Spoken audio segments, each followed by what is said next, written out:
Welcome to study monitor. आज का हमारा टॉपिक है वन्य जीव एवं संरक्षण। जी हाँ दोस्तों, उत्तराखंड में वन्य जीवों के संरक्षण के लिए कुछ राष्ट्रीय उद्यान, कुछ वन्य जीव अभ्यारण्य और कुछ संरक्षण विहारों की स्थापना की गई, जो कि निम्न प्रकार से हैं। राष्ट्रीय उद्यान है उत्तराखंड में 6 यानी नेशनल पार्क, और वन्य जीव विहार यानी वाइल्ड लाइफ सेंचुरीज हैं 7, संरक्षण आरक्षित यानी कंजर्वेशन रिजर्व हैं 4, उच्च स्तरीय प्रणाली उद्यान हाई लेवल सिस्टम पार्क्स हैं 1, और जैव सुरक्षित क्षेत्र यानी बायो सेफ एरिया है 1। तो आज की वीडियो में हम डिस्कस करेंगे उत्तराखंड के प्रमुख राष्ट्रीय उद्यान के बारे में, और दोस्तों बाकी के टॉपिक्स हम अगले वीडियोस में कवर करेंगे। तो चलिए जानते हैं सबसे पहले। तो 6 राष्ट्रीय उद्यान इस प्रकार से हैं: जिम कॉर्बेट, गोविंद, नंदा देवी, फूलों की घाटी, राजा जी और गंगोत्री राष्ट्रीय उद्यान। तो दोस्तों सबसे पहले हम बात करते हैं कॉर्बेट राष्ट्रीय उद्यान के बारे में। जी हाँ, जिम कॉर्बेट नेशनल पार्क या फिर कॉर्बेट राष्ट्रीय उद्यान, इसके कुछ इंपॉर्टेंट टॉपिक्स के बारे में हम बात करेंगे जो कि एग्जाम्स में बहुत बार पूछा जाता है। तो सबसे पहले हम बात करते हैं कि इसकी स्थापना कब हुई। तो वर्ष 1936 में इस राष्ट्रीय उद्यान की स्थापना की गई, और दोस्तों उस समय के राज्य के तत्कालीन गवर्नर सर हैली के नाम पर इस उद्यान का नाम सर्वप्रथम हैली राष्ट्रीय उद्यान रखा गया। तो याद रखिएगा, हैली राष्ट्रीय उद्यान जिम कॉर्बेट नेशनल पार्क का पहला नाम है, और यह उद्यान भारत ही नहीं बल्कि एशिया का भी पहला राष्ट्रीय उद्यान है। जी हाँ, इंपॉर्टेंट टॉपिक है, भारत तथा एशिया का पहला राष्ट्रीय उद्यान है हैली राष्ट्रीय उद्यान या फिर जिम कॉर्बेट नेशनल पार्क। और दोस्तों भारत के स्वतंत्रता के बाद इसका नाम बदलकर रामगंगा नेशनल पार्क कर दिया गया। अब बात करते हैं कॉर्बेट राष्ट्रीय उद्यान, इसका नाम कैसे हुआ। तो दोस्तों वर्ष 1957 ईस्वी में इसका नाम बदलकर कॉर्बेट राष्ट्रीय उद्यान या फिर जिम कॉर्बेट राष्ट्रीय उद्यान कर दिया गया। और दोस्तों महान प्रकृति प्रेमी जिम कॉर्बेट की स्मृति में एक बार पुनः नाम बदलकर कॉर्बेट राष्ट्रीय उद्यान किया गया। तो यह भी इंपॉर्टेंट पॉइंट्स है, वर्ष 1957 में इस उद्यान का नाम पुनः से बदलकर जिम कॉर्बेट राष्ट्रीय उद्यान कर दिया गया। तो दोस्तों 3 चीज़ें याद रखिएगा। सर्वप्रथम 1936 में इसका नाम हैली नेशनल पार्क था, और भारत की स्वतंत्रता के पश्चात यानी वर्ष 1947 के बाद इसका नाम बदलकर रामगंगा नेशनल पार्क कर दिया गया, और वर्ष 1957 में पुनः से बदलकर इसका नाम जिम कॉर्बेट नेशनल पार्क कर दिया गया। अब बात करते हैं इससे रिलेटेड कुछ इंपॉर्टेंट पॉइंट्स के बारे में। पहला है 1 नवंबर 1973 में भारत का पहला बाघ संरक्षित घोषित किया गया, यानी कि टाइगर रिजर्व इस पार्क को घोषित किया गया। इसके अलावा वर्ष 2012 में पार्क के चारों ओर 500 मीटर क्षेत्र को साइलेंस जोन घोषित किया गया, और वर्ष 2013 में स्पेशल टाइगर प्रोटेक्शन फोर्स यानी STPF का गठन किया गया, जो कि काफ़ी इंपॉर्टेंट है।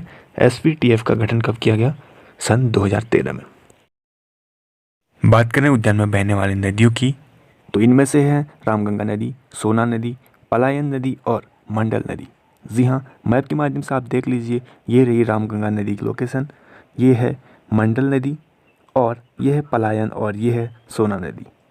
और अब बात करते हैं क्षेत्रफल की, तो 520.82 वर्ग किलोमीटर क्षेत्रफल में यह पार्क फैला हुआ है, जिसमें से नैनीताल में आता है 208.8 वर्ग किलोमीटर, और पौड़ी गढ़वाल डिस्ट्रिक्ट में आता है 312.76 वर्ग किलोमीटर। और दोस्तों पार्क का प्रवेश द्वार है डिकाला नैनीताल में, जो कि रामनगर नगर पालिका के अंदर आता है, और यह जिला मुख्यालय यानी नैनीताल जिला मुख्यालय से 144 किलोमीटर दूर है। बहुत बार एग्जाम्स में यह क्वेश्चन पूछा जाता है कि जिम कॉर्बेट नेशनल पार्क का प्रवेश द्वार कहाँ स्थित है, तो आंसर हो जाएगा डिकाला नैनीताल में। आसपास के स्थानों की अगर हम बात करें तो जिम कॉर्बेट संग्रहालय यहाँ पे है, कालाडूंगी विरासत ट्रेल यहाँ पे है, कॉर्बेट फॉल्स इसके नज़दीक पे है, सीताबनी, गर्जिया देवी मंदिर और सेंटर फॉल इको पर्यटन और कालागढ़ बांध इसके समीप के कुछ स्थान हैं। दोस्तों उत्तराखंड का दूसरा राष्ट्रीय उद्यान है गोविंद राष्ट्रीय उद्यान, जिसकी स्थापना वर्ष 1980 में की गई, यानी कि वर्ष 1980 में इसे राष्ट्रीय उद्यान घोषित किया गया। और दोस्तों यह उद्यान उत्तरकाशी जनपद में स्थित है। इसके क्षेत्रफल की अगर हम बात करें तो 472 वर्ग किलोमीटर क्षेत्रफल में यह फैला हुआ है, और समुद्र तल से इसकी ऊंचाई लगभग 1400 मीटर से लेकर 6323 मीटर तक की है। और दोस्तों यहाँ पर पाए जाने वाले पशुओं की हम बात करें तो उसमें से प्रमुख है कस्तूरी मृग, हिम तेंदुआ, भरल और थार, काला भालू और भूरा भालू। अगर पक्षियों की हम बात करें तो उसमें से प्रमुख है कलीज पिजेंट, मोनाल, ट्रैगोपान और कोकलास आदि। और दोस्तों इसके अलावा इसका जो संचालन होता है वो राजाजी राष्ट्रीय उद्यान देहरादून से होता है। और अगर हम यहाँ पर पाई जाने वाली वनस्पति की हम बात कर लेते हैं तो उसमें से कुछ महत्वपूर्ण हैं जैसे भोजपत्र, देवदार, बांज आदि। अब बात कर लेते हैं उत्तराखंड के तीसरे राष्ट्रीय उद्यान यानी नंदा देवी राष्ट्रीय उद्यान की। इसकी स्थापना हुई थी वर्ष 1982 में और यह जो है चमोली जनपद में स्थित है, गढ़वाल रीजन में जो आता है।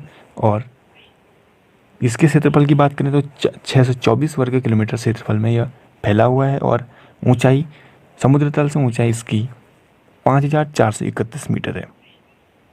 और दोस्तों इस राष्ट्रीय उद्यान का जो मुख्यालय है वो है जोशीमठ में और यहाँ का जो प्रवेश द्वार है वो लता गांव जोशीमठ से लगभग 23 किलोमीटर दूर है।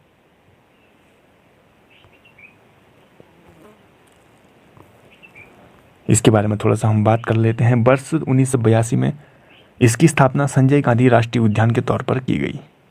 इंपॉर्टेंट पॉइंट्स है, संजय गांधी राष्ट्रीय उद्यान के तौर पर इसकी स्थापना की गई थी और बाद में इसका नाम बदलकर नंदा देवी राष्ट्रीय उद्यान कर दिया गया। इसके अलावा वर्ष 1988 में यूनेस्को द्वारा विश्व धरोहर स्थल का दर्जा इस उद्यान को दिया गया। ये भी काफ़ी इंपॉर्टेंट पॉइंट्स है।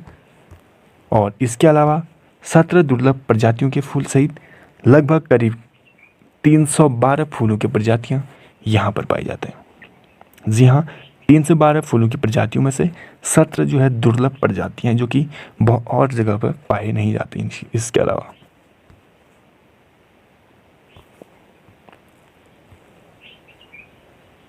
और अब बात करते हैं चौथे राष्ट्रीय उद्यान जो कि है फूलों की घाटी राष्ट्रीय उद्यान यानी valley of flowers national park. इसकी स्थापना वर्ष 1982 यानी नंदा देवी राष्ट्रीय उद्यान के साथ ही इसको अलग कर दिया गया था और 1982 में ही इसको राष्ट्रीय उद्यान घोषित किया गया नंदा देवी राष्ट्रीय उद्यान के साथ। और यह स्थान भी चमोली में है जो कि जिला मुख्यालय से लगभग 150 किलोमीटर दूर है। और इसकी स्थिति की अगर हम बात कर लेते हैं तो नर और गंधमादन पर्वतों के बीच यह उद्यान स्थित है। इसका क्षेत्रफल है लगभग 87.5 वर्ग किलोमीटर। मुख्यालय इसका भी जोशीमठ चमोली में ही है। कुछ इंपॉर्टेंट पॉइंट्स की बात करें तो 14 जुलाई 2005 को यूनेस्को ने इसे विश्व विरासत की श्रेणी में सम्मिलित किया। 1982 में इसको यूनेस्को ने जो है राष्ट्रीय उद्यान घोषित किया था और 14 जुलाई 2015 को विश्व विरासत की श्रेणी में सम्मिलित किया। थोड़ा सा इसकी हिस्ट्री और मिस्ट्री की बात कर लेते हैं तो फूलों की घाटी को ढूंढने का जो श्रेय जाता है वो ब्रिटिश पर्वतारोही फ्रैंक एस स्मिथ को जाता है। और वर्ष 1931 में कामेट पर्वत से लौटकर गंधमादन पर्वत श्रृंखला से होकर वो बद्रीनाथ को जा रहे थे, तभी उनको जो है इस घाटी के दर्शन हुए और उन्होंने यहाँ पर व्यापक संरक्षण में पुष्पों और वनस्पतियों की लगभग 2500 से ज़्यादा प्रजातियाँ ढूंढ निकाली। और दोस्तों वर्ष 1937 में इस खूबसूरती से प्रभावित होकर फ्रैंक एस स्मिथ जो है पुनः से इस क्षेत्र में आए और 1938 में उन्होंने एक बुक लॉन्च की जिसका नाम था द वैली ऑफ फ्लावर्स।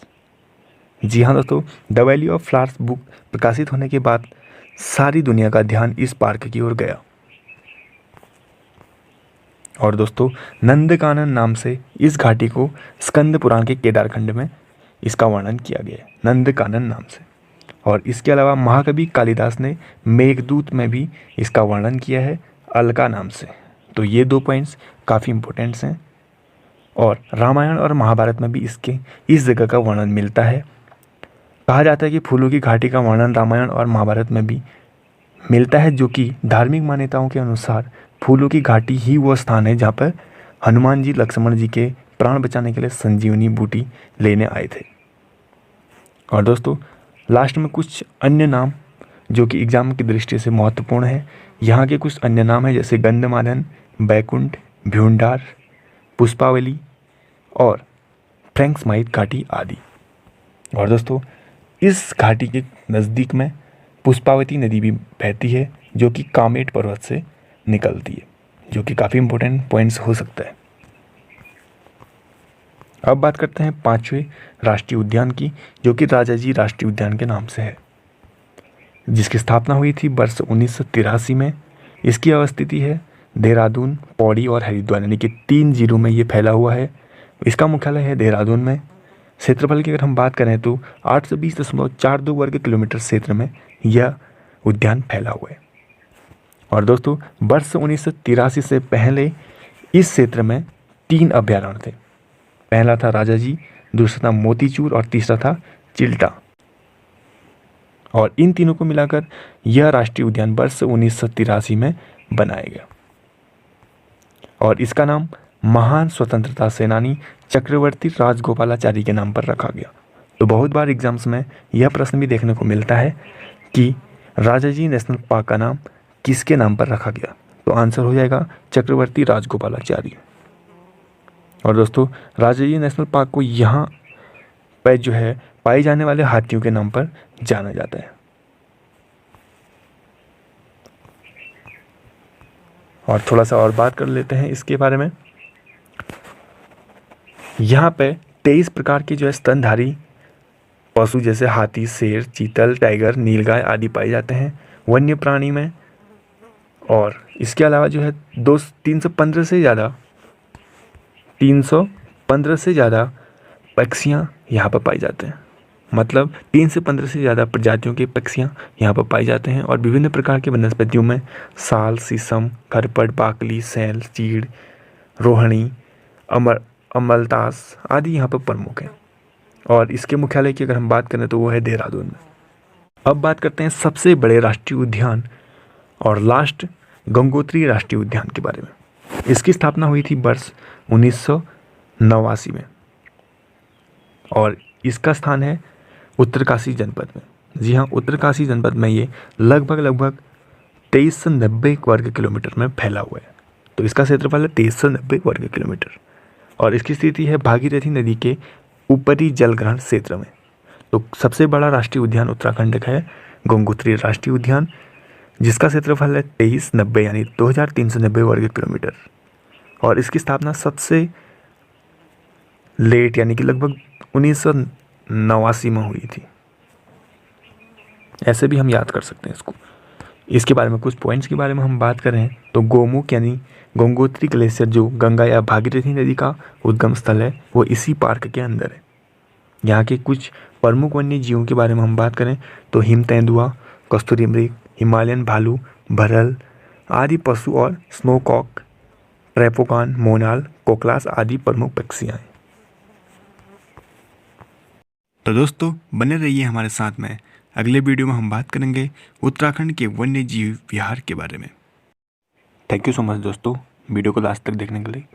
अगर आपको ये वीडियो पसंद आई तो लाइक ज़रूर करें और अगर आप हमारे चैनल पर नए हो तो हमारे चैनल को सब्सक्राइब करना बिल्कुल भी ना भूलें।